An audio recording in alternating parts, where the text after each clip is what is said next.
अस्सलाम वालेकुम। दो तीन ख़बरें हैं जिसके ऊपर आज के प्रोग्राम में बात करेंगे। फ्लड्स का भी जिक्र होगा, नए सूबों पर भी बात करेंगे, और जो चाइनीज़ विज़िट है पाकिस्तान के वज़ीर आज़म और पाकिस्तान के आर्मी चीफ दोनों जो वहाँ मौजूद है, वहाँ क्या डेवलपमेंट हुई उसके ऊपर भी बात करेंगे। एक खबर है प्रोग्राम के शुरू में, PPL ने अभी थोड़ी देर पहले ऑफिशियली अनाउंस किया है कि पोठोहार रीजन में ढोक सुल्तान अटक वाली जो इनकी बेल्ट है उसमें इनको तेल और गैस का कोई अच्छा ज़ख़ीरा मिला। ये एक खुशाइंद और अच्छी खबर है।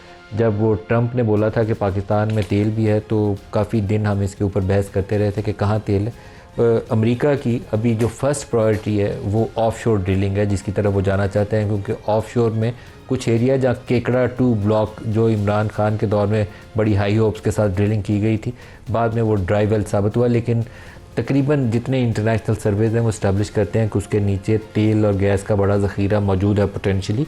सिर्फ राइट प्लेस को आपको हिट करना है ताकि वहाँ से आप तेल और गैस निकाल सकें। तो अब कभी उम्मीद है कि इंशाअल्लाह जिस दिन अल्लाह पाक का करम हुआ वहाँ से भी निकलेगा।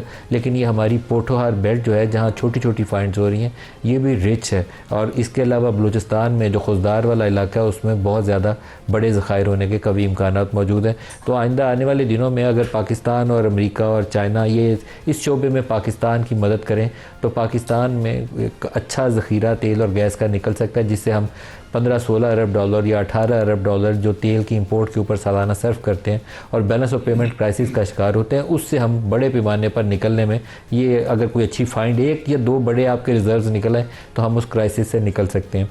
दूसरी जो इम्पॉर्टेंट न्यूज़ है आज वो ख्वाजा आसिफ का एक स्टेटमेंट है जो नए सूबों के हवाले से। नए सूबों की बहस के ऊपर हमने गुज़श्ता रोज़ राना सनाउल्लाह खान से भी काफ़ी तफसील से बात की थी, लेकिन राना साहब जो थे वो नए सूबों के ऊपर कहते थे कि नए सूबों की बात मीडिया कर रहा है, कोई 12 का जिक्र करता है, कोई 30 की बात करता है, तो ये मीडिया के हवाले से गॉसिप है, अभी इसके ऊपर कोई सीरियस काम नहीं हो रहा। लेकिन वज़ीर दिफा ख्वाजा आसिफ जो एक सीनियर मेंबर भी है रूलिंग पार्टी के, उनका स्टेटमेंट क्या है वो देखिए, दिखाएगा। बहस चल रही है सारे मुल्क में है कि वो बनने चाहिए, नेशनल डिबेट इसके ऊपर हो रही है, सारी दुनिया बनाती है। अगर हमारे मुल्क में बन जाएंगे तो कोई जायका नहीं है, अच्छी बात है, डिसेंट्रलाइजेशन हो जाएगी और आपकी एक पॉलिटिकल क्रॉप जो है वो ग्रास रूट लेवल जो है ज़्यादा डेवलप होगी। ख्वाजा साहब ने जो लफ्ज़ इस्तेमाल किया है डिसेंट्रलाइजेशन का, जब NFC अवार्ड किया गया था तो उसके नीचे प्रोविंशियल फाइनेंस कमीशन बनने थे। प्रोविंशियल फाइनेंस कमीशन ने वो वसाइल जो मरकज़ से सूबों को ट्रांसफ़र हुए थे उनका हिस्सा डिवीजन्स को, डिस्ट्रिक्ट्स को ट्रांसफ़र करना था, ताकि जो सब नेशनल गवर्नमेंट्स हैं, जो लोकल गवर्नमेंट्स हैं, वो तवाना हो और मुकामी सतह पर मुंतखब नुमाइंदों के ज़रिए एक तरक्याती अमल जो है उसको आगे बढ़ाया जा सके। एक टोटल पार्टिसिपेटरी अप्रोच जो थी ना, उसको जमहूरी तरीके से आगे बढ़ाने का कॉन्सेप्ट था। लेकिन क्योंकि हम लोग डिसेंट्रलाइजेशन का सिर्फ नाम लेना पसंद करते हैं, इख्तियार किसी को तफवीज़ करना हमें बिल्कुल पसंद नहीं है, इर्तकाज़ पसंद है हमें इख्तियारात का और वसाइल का। यहाँ से मरकज़ से सूबों को पैसे गए, बड़ा चंका कुछ 60% के करीब सूबे ले जाते हैं, और वहाँ पे फिर तस्वीरें छापने, कचरे के डब्बे से लेकर जो सैलाबज़दा बच्चे हैं उसको जो दूध या बिस्किट का डब्बा देते हैं उसके ऊपर भी तस्वीर छाप के देते हैं। वो वसाइल का इस्तेमाल ये हो रहा है। तो अब दो तरीक़ाकार हैं, या तो ये है कि आप सूबे जो हैं उनको छोटी इकाइयों में बना दें ताकि एक तो मैनेजेबल भी हो जाए और ज़्यादा एफिशिएंट उसके वसाइल का यूटिलाइजेशन हो जाए। लेकिन ये एक कॉन्सेप्ट है कि बड़ा एफिशिएंट यूज़ होगा कि नहीं होगा, क्योंकि इकनॉमिक वायबिलिटी का मॉडल जो है वो आपको मद्देनज़र रखना पड़ता है। लिसान के ऊपर नहीं आप बनाते, किसी ज़ात बरादरी पे नहीं बनाते, आप इकनॉमिक वायबिलिटी का पूरा एक मॉडल बनाते हैं। उसमें तमाम पैरामीटर्स को आप मद्देनज़र रखते हुए आप बैठ जाएँ, सारी पोलिटिकल पार्टीज़ बैठ जाएँ, सारे स्टेक होल्डर्स बैठें और चार्ट आउट कर लें कि ये प्लान है हमारा 8, 10, 12, 14, 16 जिसके ऊपर भी इत्तफाक़ राय हो जाए उसके ऊपर आप अमल कर सकते हैं। दूसरा तरीका इसका ये है कि अगर आप सूबों को तोड़ना नहीं चाहते, आप इस लड़ाई नहीं है कोई ये ना नया पंडोरा बॉक्स ही खोल लें। वो बलोचिस्तान के अंदर एक पहली बहस चल रही है कि बलोचिस्तान अलहदा होना चाहिए, पख्तून बलोचिस्तान अलहदा होना चाहिए। तो इस तरह की लड़ाइयों से बचने के लिए दूसरा तरीका ये है कि आप NFC अवार्ड को ज़्यादा एफिशिएंट मॉडल बनाएं। और एफिशिएंट मॉडल क्या होगा कि एक तो बलूचिस्तान को ज़्यादा पैसों की ज़रूरत है तो उसको ज़्यादा पैसे दें, जो लीस्ट डेवलप्ड एरियाज़ हैं उनको ज़्यादा पैसों की ज़रूरत है तो वो पैसे दें। अगर साउथ पंजाब में बहुत गुर्बत है, वहाँ वसाइल चाहिए तो वहाँ पैसे दें। उसके लिए आपको NFC में 2 हिस्से करने पड़ेंगे। एक तो वफाक जो है वो बिल्कुल फुकरा हो गया, भूखा नंगा हो गया, उसके पास डेट सर्विसिंग के पैसे नहीं है, बैंक से पैसे बारो करता है, फिर पुराने कर्जे चुकाता है। डिफेंस हम उधार का पैसा लेकर डिफेंस चलाते हैं, तो आपको इसको बैलेंसिंग एक्ट पे जाना पड़ेगा। डिफेंस का पूरा जो बर्डन है वो सूबों को उठाना पड़ेगा। जो बेनज़ीर इनकम सपोर्ट प्रोग्राम में 700-800 अरब रुपया देते हैं वो सूबों में जाता है, तो सूबे अपने वसाइल से तकसीम करें। इसी तरीके से जो सूबों से वसाइल डिस्ट्रिक्ट्स में ट्रांसफ़र होने चाहिए उसके ऊपर लेजिस्लेशन करनी पड़ेगी ताकि पाबंदी हो। चीफ मिनिस्टर्स लाहौर में, कराची में, पेशावर में बैठ के मज़े अपने ना कर रहा हो, बल्कि वो पाबंदी हो कि ये डिस्ट्रिक्ट्स में जाने हैं। इसके ऊपर राना सनाउल्लाह ने क्या कहा वो भी सुनिए। एनएफसी अवार्ड में ये बात अंडर कंसिडरेशन है, इस बात के ऊपर बात हो रही है कि जो सोर्सेज हैं बिटवीन फेडरेशन एंड प्रोविंसेस उसमें कोई तब्दीली होनी चाहिए, क्योंकि फेडरेशन के मामला जो है वो इकनॉमिकली फाइनेंशियली जो है वो काफ़ी टफ हैं और सूबों के पास थोड़ा गुंजाइश है। उसके ऊपर बात हो रही है और उसके ऊपर कोशिश की जाएगी कि कंसेंसस के साथ कोई मामला किया जाए। जी, मुस्तफ़ा नवाज़ खोखर साहब सीनियर सियासतदान, senator Palwasha Khan Pakistan Peoples Party से और खुरम दस्तगीर खान पाकिस्तान मुस्लिम लीग नवाज़ से, सब हमारे साथ हैं, सबका शुक्रिया। खोखर साहब आपसे आगाज़ करूँगा, नया एनएफसी वार्ड या नए सूबे क्या करना चाहिए? मलिक साहब, जैसे आपने इब्तदाइये में कहा, इसमें कोई शक नहीं है कि 18वीं तरमीम का जो असल मकसद था वो यही था कि जो डेवोल्यूशन है वो वफाक से प्रोविंसेस को होगी और फिर प्रोविंसेस से आगे फर्दर डिवीजन और डिस्ट्रिक्ट्स को होगी। लेकिन हुआ क्या कि चीफ मिनिस्टर सारे प्रोविंस के अंदर वो बादशाह बनकर बैठ गए और फर्दर डेवोल्यूशन हुई नहीं। अच्छा, और फिर फर्दर डेवोल्यूशन में हम सियासतदान सबसे बड़ी रुकावट है। हम नहीं चाहते कि एक इफेक्टिव लोकल गवर्नमेंट सिस्टम हो। लोकल गवर्नमेंट सिस्टम ये भी हमारी बदकिस्मती आप कह लें कि जब कभी कोई डिक्टेटर इस मुल्क में रहा तो वही एक इफेक्टिव लोकल गवर्नमेंट सिस्टम लेकर आया, लेकिन हम सियासतदान नहीं लेकर आए। हमारी कोशिश यही है कि अवाम को अपने मसाइल के हल के लिए हमारी दहलीज पर आना पड़े, कोई नई मुतबादल क़यादतें ना तैयार हों, इसलिए ये लोकल गवर्नमेंट वाला सिस्टम हमेशा ठप ही रखो। लेकिन इस सारी बहस में मेरे नज़दीक जो सबसे अहम इशू है वो है लेजिटिमेसी का। मौजूदा पार्लियामेंट अगर इतनी बड़ी एडमिनिस्ट्रेटिव एक्सरसाइज करने जा रही है 27वीं आईनी तरमीम के जरिए, तो हमारे मुल्क के अंदर जो फॉल्ट लाइंस हैं वो फॉल्ट लाइंस प्रोनाउंस एकदम हो जाएंगी। 6 नहरें तो आप बना नहीं सके। आपने देखा कि जब आपने अनाउंस किया 6 नहरों वाला मामला तो पूरा का पूरा सिंध बाहर था। आप अगर, अब ये स्पेकुलेटिव गुफ्तगू है कि अगर नए सूबे बनाते हैं, और फिर हम ये भी सुन रहे हैं कि बलूचिस्तान के अंदर कुछ फेडरल टेरिटरीज भी क्रिएट की जाएंगी, वो एडिशन भी होगा। ये ऐसी बहस है कि जो एक ऐसी पार्लियामेंट जिसके पास अवाम का मैंडेट ना हो, जिसके अपने मैंडेट के ऊपर बहुत बड़े क्वेश्चंस हो, वो इतनी बड़ी एडमिनिस्ट्रेटिव एक्सरसाइज करेगी, मुल्क में आग लगने का खदशा है। आग लगने का खदशा है, बिल्कुल। मैं परसों अखबार में देख रहा था कि सरदार यूसुफ साहब वजीर हैं इस हुकूमत में, उन्होंने एक इजलास बुलाया और तमाम पार्टीज तहरीक इंसाफ समेत वो हज़ारा के लोग वहां पर शरीक हुए और उन्होंने कहा जी हमारा हज़ारा सूबा जो है वो तो अगर नए सूबे बनेंगे तो हमारा सूबा भी बनेगा। तो ये गुफ्तगू को आप फिर कंटेन नहीं कर पाएंगे। और अगर तो इस पार्लियामेंट के पास लेजिटिमेसी होती, इलेक्टेड मैंडेट होता, तो फिर आप करते इतनी बड़ी एक्सरसाइज। तो मैं तो ये मशवरा दूंगा कि इस एक्सरसाइज में इस वक्त पे पढ़ने की जरूरत नहीं है, जहां पे पाकिस्तान के पहले ही बहुत ज्यादा चैलेंजेस हैं। और जहां तक एनएफसी का आपने जिक्र किया मलिक साहब, ये बात फिर अपनी जगह पर ठीक है कि कोई परफॉर्मेंस क्राइटेरिया होना चाहिए, लेकिन साथ ही साथ जब वफाक ये रोना रोता है कि पैसे खत्म हो गए, तो फिर आप अपनी शाह खर्चियां भी तो कम करें। अगर आप 1000 अरब रुपया सालाना फेंक देते हैं स्टेट ओन्ड एंटरप्राइजेज में, अगर आप 3000 अरब रुपए की टैक्स एग्जेम्पशंस दे देते हैं, अगर चेयरमैन सेनेट और स्पीकर नेशनल असेंबली अपनी तनख्वाहें बढ़ा लेते हैं, सदर हाउस और वजीर आजम हाउस का खर्चा बढ़ जाता है, आप अपने शाहाना अखराजात कम नहीं करते, तो फिर आप ये कॉन्वर्सेशन माजरत के साथ नहीं कर सकते। पहले आप खुद अपने खर्चे कम करके दिखाएं। आप कहेंगे जी हम जो कर सकते थे वो हमने करके दिखाया, अब तुम्हारी बारी है। ये नहीं हो सकता कि आप अपने खर्चे उसी तरह जारी रखें। नहीं, लेकिन सूबों में भी कोई हाल नहीं। अभी मरियम नवाज का जो जापान का विजिट था उस पर बहुत क्रिटिसाइज होता है कि वहाँ जाके हम बातें क्या करते हैं और साथ जो डेलीगेशन गया हुआ है तो उसकी कंपोजिशन क्या है। तो दोनों तरफ खराबी है, मरकज में भी और सूबों में, दोनों तरफ खराबी है। मैंने तो पहले कहा कि देखें, कोई परफॉर्मेंस क्राइटेरिया होना चाहिए। आप सूबों को पिछले 15 सालों में हजारों अरब रुपए एक्स्ट्रा मिले, लेकिन क्या उनके हेल्थ के, एजुकेशन के स्टैंडर्ड्स बेहतर हुए? नहीं हुए, वो नीचे चले गए। तो ये, और फिर इंटरनल जो टैक्सेशन है, क्या किसी सूबे ने अपनी कोई टैक्सेशन के ऊपर तवज्जो दी? नहीं। पंजाब में कितनी टैक्सेशन हो रही है, वो सिर्फ इंतजार में बैठे होते हैं वफाक से पैसे मिलने और सिर्फ हमने खर्च करने। सूबों ने तो काम करना छोड़ ही दिया। तो इस जिमन में मलिक साहब, मेरी तो देखें, पहली मुकदमा यही है कि ये सेंसिटिव मामलात हैं। इन सेंसिटिव मामलात को छेड़ने की इखलाकी हैसियत सिर्फ वो लोग रखते हैं कि जो जेन्युइनली इलेक्ट हुए हो, जो वोट से आए हो। जो वोट आप से आए कहते हो। हैं कि ये वोट से नहीं है, ये वोट से नहीं आए। ये मैं नहीं कहता, ये मुल्क का बच्चा बच्चा जानता है जिस तरीके से पलशा, आए। आप क्या कहती हैं, नए सूबे या एनएफसी का रिव्यू? देखिए, बात ये कि दोनों बातें जो हैं ये ऐसी नहीं है जो एक जैसे कभी कभी आ जाती है ना अमेंडमेंट्स पार्लियामेंट में, पीटीआई के दौर में भी आ जाती थी और पास हो जाती थी। ये वो वाला काम नहीं है। इसके लिए अगर आपने नए सूबे बनाने हैं, फिर आपको उन प्रोविंशियल असेंबलीज़ के पास जाना पड़ेगा। वो क्यों अपना सूबा तोड़ने की बात करेंगी? जो मुझे नज़र नहीं आता कि जो है असेंबलियाँ वो प्रोविंसेस अपना सूबा तोड़ने के लिए रेजोल्यूशन पास करेंगे। और अगर आप उसको भी बाईपास करना चाहते हैं तो आपको आइन का ढांचा तब्दील करना पड़ेगा। ये इतनी बड़ी एक्सरसाइज है जिसके लिए आपको बहुत सी चीज़ें तब्दील करनी पड़ेंगी। और ये तब्दीली जो है, जब तक आपकी, इसके लिए आपको पहले तो कोई कंसेंसस पैदा करना पड़ेगा। अब कम से कम अपने एलाइज से तो बात करनी पड़ेगी।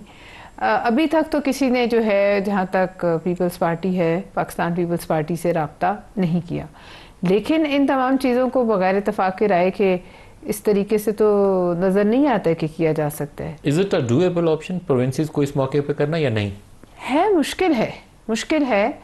कहने में अच्छा है और सुनने में भी शायद एडमिनिस्ट्रेटिव यूनिट्स बहुत बन जाएं, वो लोगों को ये वाला जो है ये एनएफसी को रिव्यू करना चाहिए या नहीं करना चाहिए?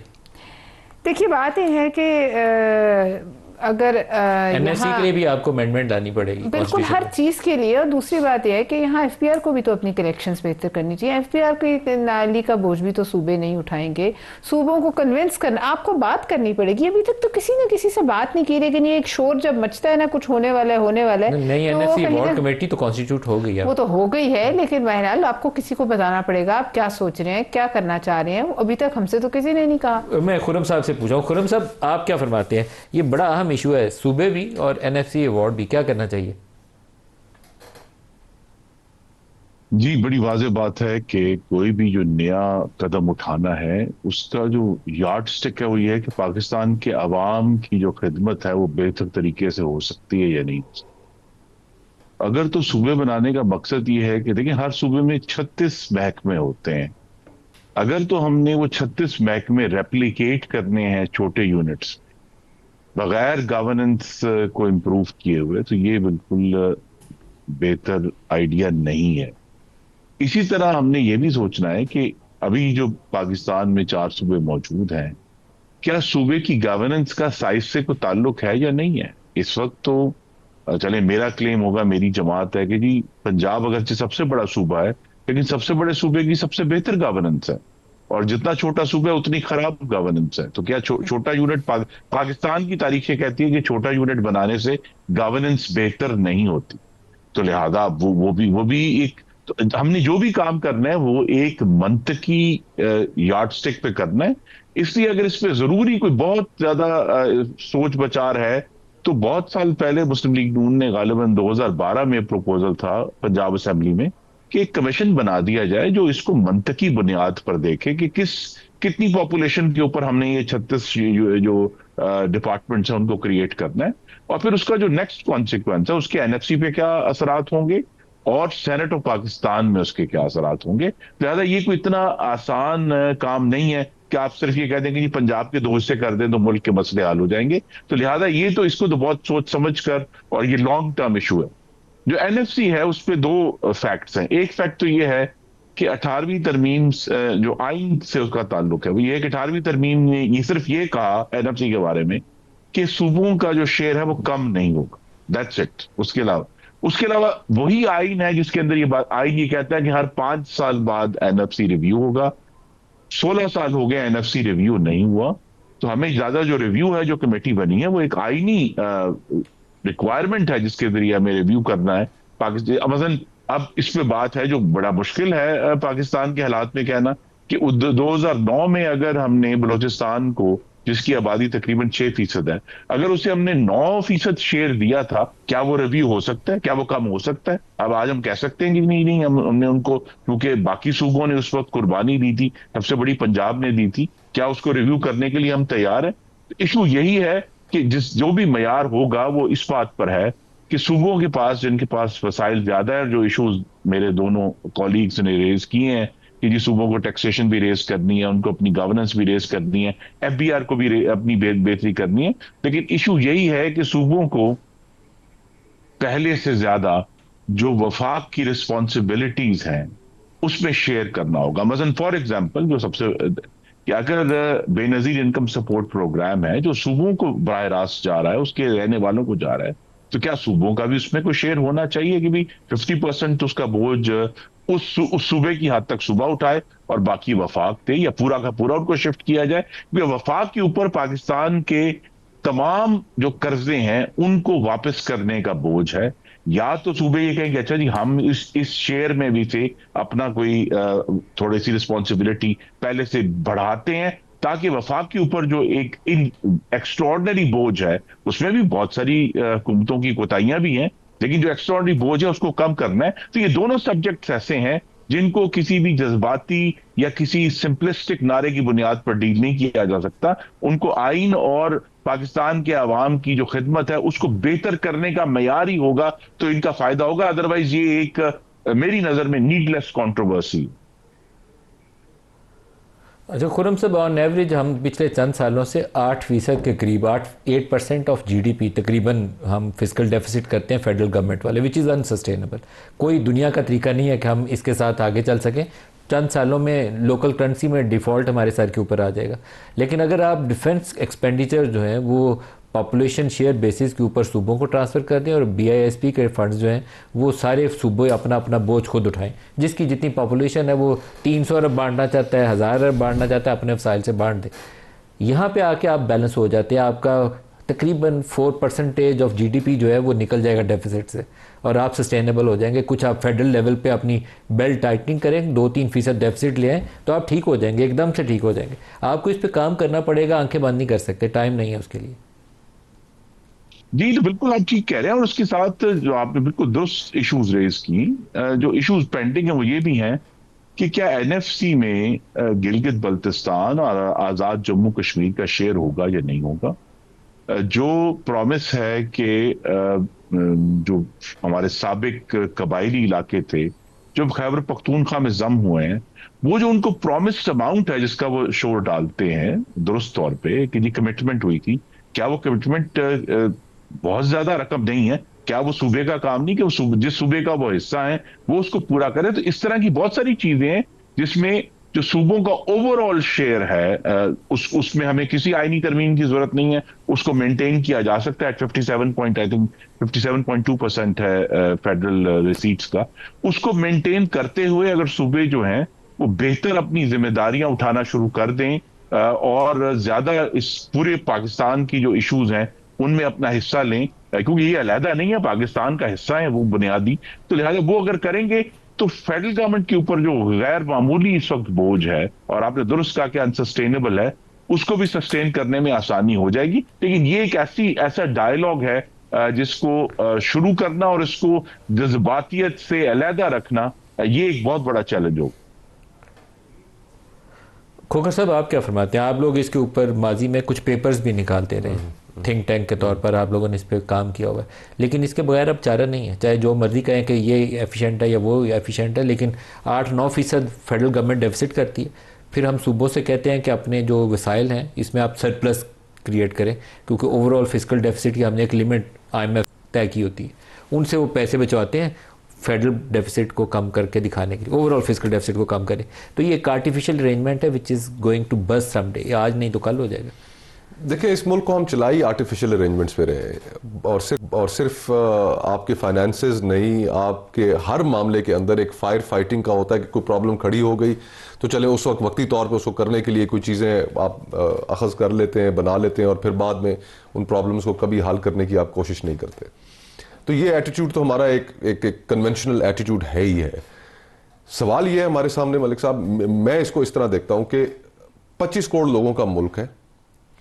उस 25 करोड़ लोगों के मुल्क के अंदर इस वक्त सतह गुर्बत से नीचे रहने वाले लोग, जो इस वक्त तकरीबन आधा पाकिस्तान है, उनकी हेल्थ, उनकी एजुकेशन, ये और इंसाफ, ये एक प्राइमरी रिस्पॉन्सिबिलिटी है किसी भी हुकूमत की, चाहे नून हो, मीम हो, शीम सब हो, हुकूमतों की। हम कंसिस्टेंटली उनको फेल करते आ रहे हैं, कंसिस्टेंटली। और उस फेलियर का ना फेडरल गवर्नमेंट के पास कोई जवाब है, ना किसी पॉलिटिकल पार्टी के पास कोई जवाब है, ना इस्टेब्लिशमेंट के पास कोई जवाब है, ना जुडिशरी के पास कोई जवाब है, और ना सूबों के पास कोई जवाब है। उन लोगों को हमने नजरअंदाज करके रखा हुआ है। आज जिस नहज पर हम खड़े हुए हैं, ये इस मुल्क की जो इलीट्स हैं, जो अशराफिया है, जिनके अंदर इक्तदार की म्यूजिकल चेयर है, जिनके अपने झगड़े हैं, रोज पिछले 10-12 साल से आप मुझे बता दें कि हमने रोज टीवी चैनलों पर बैठकर इसी एक मखसूस तबके के झगड़े ही डिस्कस किए हैं, और इसके अलावा हमने मुल्क में रिफॉर्म तो डिस्कस नहीं की। आज अगर आप देख लें तो कानून और इंसाफ के हवाले से आपकी लोएस्ट रैंकिंग्स हैं दुनिया में। आम आदमी को इंसाफ नहीं मिल रहा। आज अगर मैं खुद वकील हूं, अगर आप एक केस इंस्टीट्यूट करते हैं और अगर वो दीवानी मुकदमा है तो 25 साल लगते हैं उसका फैसला होने में। फौजदारी हालात आपके सामने, क्रिमिनल लीगल सिस्टम आपका तबाह बर्बाद हो चुका है। और रिफॉर्म के नाम के ऊपर हमने जो 26वीं तरमीम की है, वो माशाल्लाह उसने जो अदलिया का हाल किया है, उसने जो अदलिया का हाल कर दिया, और वो 26वीं आईनी तरमीम रिफॉर्म के नाम पे तो नहीं थी। हम सबको पता है कि वो इस निजाम को तहफ्फुज देने के लिए थी, ताकि कोई जज उसके अंदर निजाम को कंट्रोल करने के लिए। तो हमने हर चीज के अंदर पाकिस्तान के लोगों को फेल किया है। तो इट्स अबाउट टाइम कि हम अपने झगड़े ये आपस के खत्म करें फॉर अ चेंज, कि हम सियासी दुश्मनियों को खत्म करके सिर्फ सियासी मुखालफतों तक रहने दें, और मिल बैठकर एक हद तक हमें नेशनल डायलॉग करना पड़ेगा कि ये जितने चैलेंजेस हैं इनके ऊपर हम एक मिनिमम कंसेंसस कैसे क्रिएट कर सकते हैं। लेकिन हेल्थ एजुकेशन ये एक फंडामेंटल राइट है, इसके ऊपर तो डिस्प्यूट ही कोई नहीं है कि पीपल्स पार्टी क्या कहती है और नून क्या कहती है और पीटीआई क्या कहती है। मलिक साहब, everyone should agree on it. लेकिन आप फिर ये देखना कि इंडिकेटर्स में तो हम नीचे जा रहे हैं। आज आउट ऑफ स्कूल चिल्ड्रन की जो तादाद है, 2.5 करोड़ बच्चा आपका 2.5 करोड़ बच्चा आपका सड़क, और हमारी बातें आप सुन लें कि हम जो नारे मारते हैं और फिर जो पाकिस्तान हमारे अपने मंशूरों में जो लिखते हैं, we are continuously failing people. Sir वो जो एक अंग्रेजी में कहते हैं ना क्रिमिनल, एक ब्रेक ले लें, हमारे साथ रहिएगा, ब्रेक से वापसी पे बात करते हैं।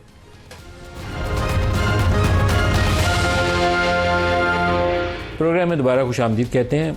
अभी रूल ऑफ लॉ का जिक्र कर रहे थे खोखर साहब, तो बैरिस्टर जस्टिस अतर मिन्नल्ला साहब, उनका एक स्टेटमेंट आपको सुनाता हूँ। बहुत सारी बातें वो कह गए, बातें सच्ची की हैं उन्होंने, दिखाई।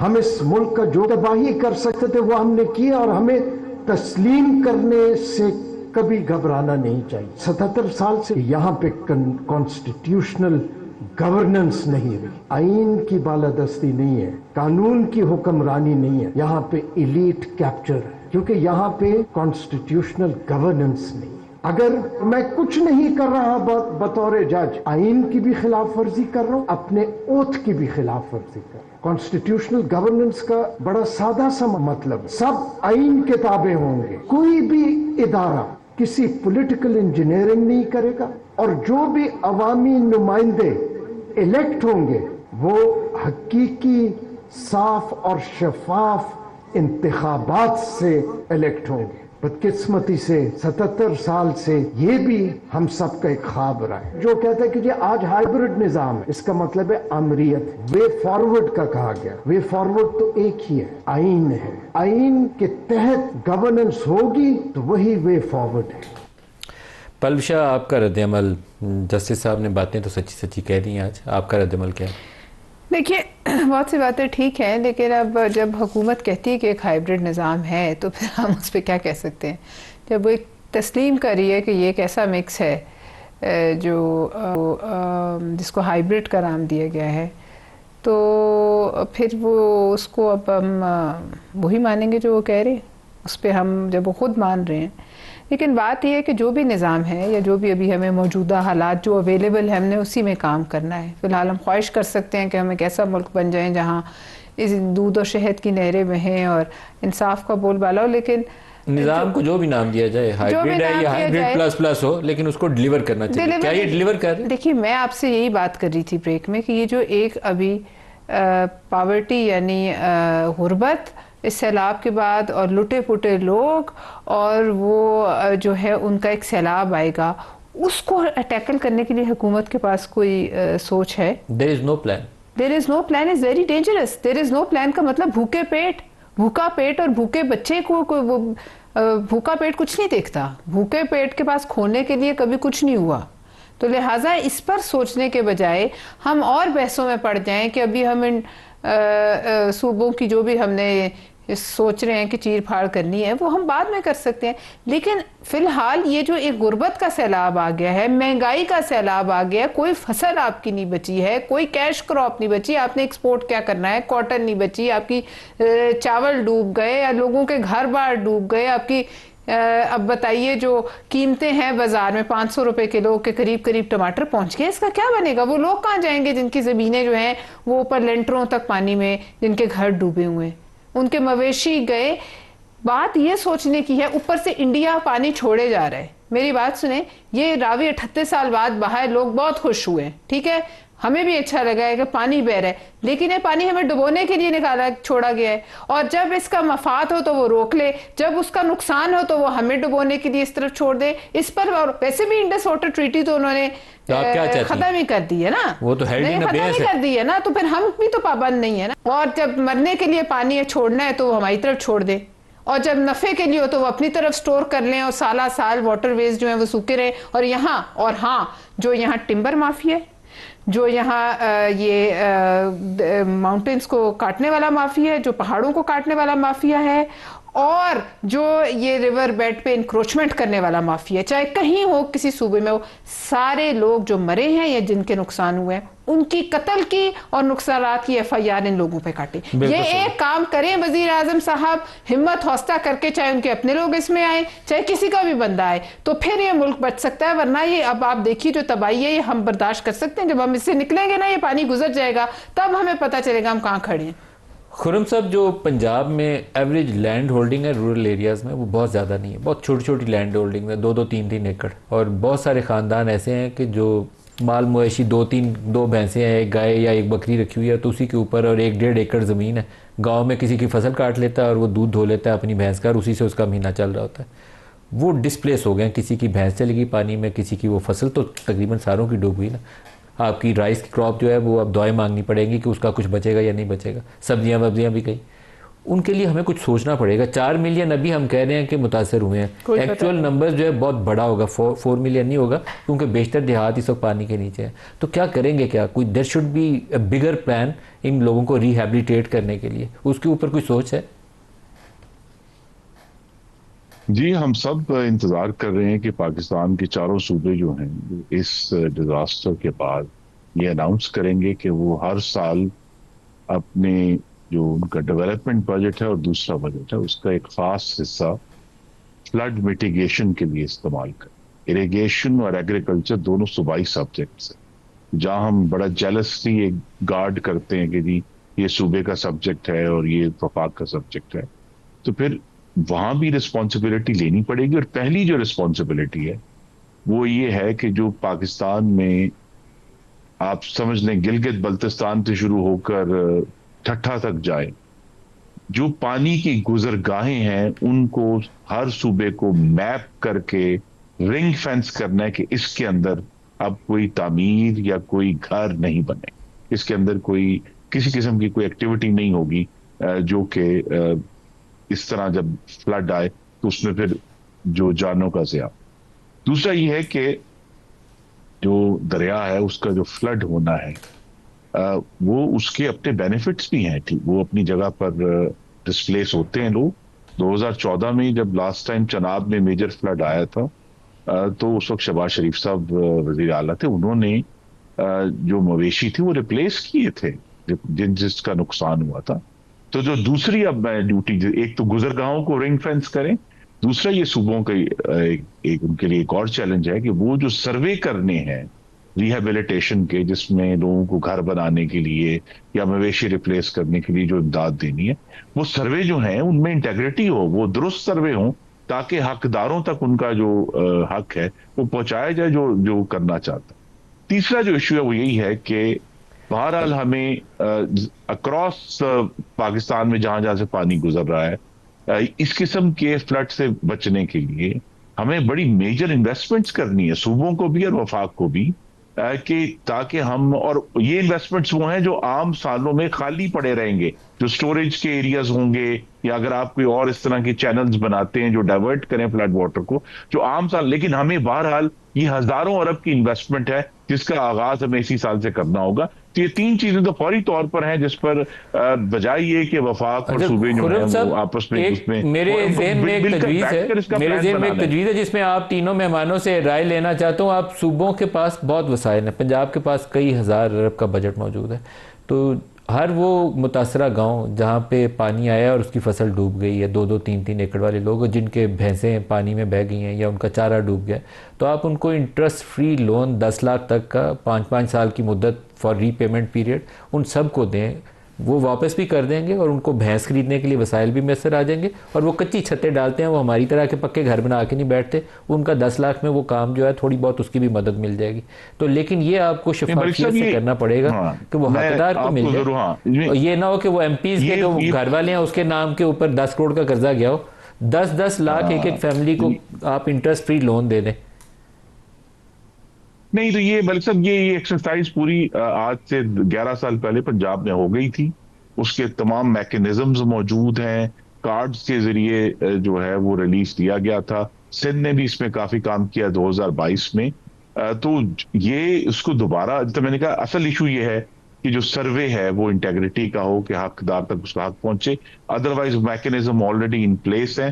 जो लार्जर इशू है वो यही है कि अब और ये काम पार्लियामान में मुंतखब नुमाइंदों का है, सेनेट में नुमाइंदों का है कि कौम को ये बावर कराना है कि क्लाइमेट चेंज अब एक मुस्तकिल हकीकत है और हमें उससे डील करना है। उसमें जो मौसम की तब्दीली, अच्छा खोखर साहब से मैं इस पे राय ले लूं। खोखर साहब, ये जो रिहैबिलिटेशन करनी है क्विकली लास्ट 3-4 मिनट्स जो है वो क्या करना चाहिए उसके लिए? एक तो मैंने तजवीज़ दे दी, आप मुतफिक हैं या इख्तलाफ करते हैं? जी बड़ी क्विकली, जो अतर मनीला साहब का आपने वो स्टेटमेंट चलाया, मैं बसद एहतराम हुकूमत से भी इख्तलाफ करता हूँ ये, और उनसे भी इख्तलाफ करता हूँ, ये हाइब्रिड निज़ाम नहीं है।